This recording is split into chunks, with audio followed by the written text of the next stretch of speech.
आज मैं फिर आपसे मुखातिब हूँ। आज से 31 मई तक हम लॉकडाउन नंबर 4 में जा चुके हैं और 31 मई तक तकरीबन 2 महीने और 7 दिन का लॉकडाउन हम पूरा कर चुके हैं। मेरे दिल में आज जो बात आई, आप मुझसे सहमत होंगे कि इस मुसीबत की घड़ी में जब इस महामारी का खौफ अभी तक हमारे सिरों से टला नहीं है, समाज का बहुत सारा हिस्सा, बहुत सारे लोग नीडी लोगों की और पुअर लोगों की सेवा में लगे हुए हैं।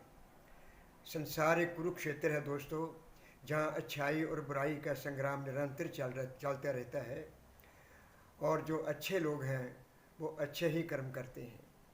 तो मैं सोचता हूँ कि क्यों ना हम उनको याद करें, उनकी तरफ अपना ध्यान ले जाएं, उनको नमन करें, उनसे प्रेरणा लें। तो मैंने अपने दिल से कहा कि मेरे दिल, आज हम एक और काम करिए।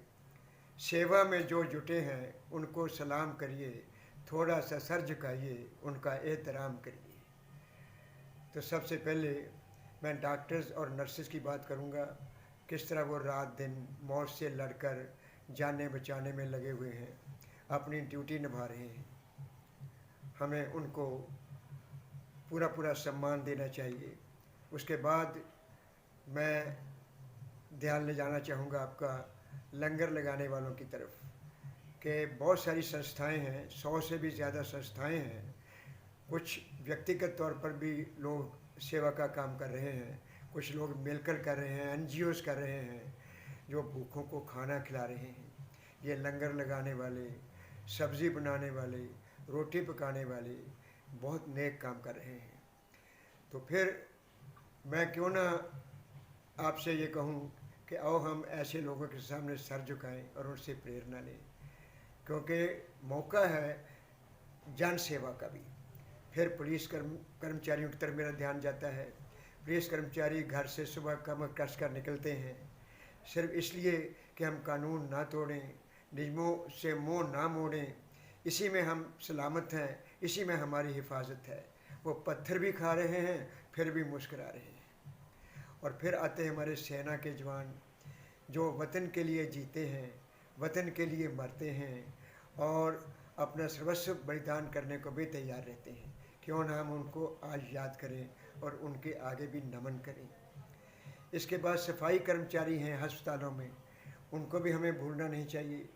वो सैनिटाइजेशन का काम करते हैं, कभी भजन गा रहे हैं, कभी मुस्कुरा रहे हैं, लेकिन अपनी ड्यूटी हंसते हंसते निभाते जा रहे हैं।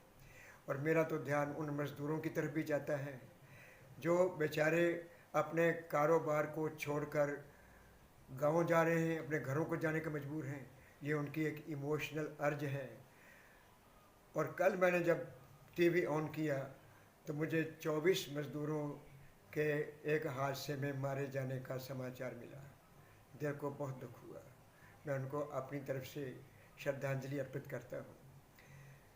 तो ऐसे हालात में हमें क्या करना चाहिए कि हौसला बनाकर ही जीना पड़ेगा, एक उम्मीद को बरकरार रखकर जीना पड़ेगा। अभी कोई नज़दीक समय में राहत की कोई उम्मीद नज़र तो नहीं आती है, लेकिन बहुत सारे देश वैक्सीन बनाने में जुटे हुए हैं। खबर आई थी ऑक्सफोर्ड यूनिवर्सिटी से एक वैक्सीन तैयार हो रही है। अमेरिका और भारत मिलकर भी वैक्सीन को तैयार कर रहे हैं। इजराइल पहले ही ये समाचार दे चुका है। बहुत सारे वैज्ञानिक इस काम में जुटे हुए हैं। हमें उम्मीद रखनी चाहिए कि हम इससे निजात पालेंगे। अपना हौसला बढ़ाए रखिए। मैं अब 4 पंक्तियाँ पढ़ूँगा कि हमें अब अपने जीने के अंदाज़ बदलने होंगे।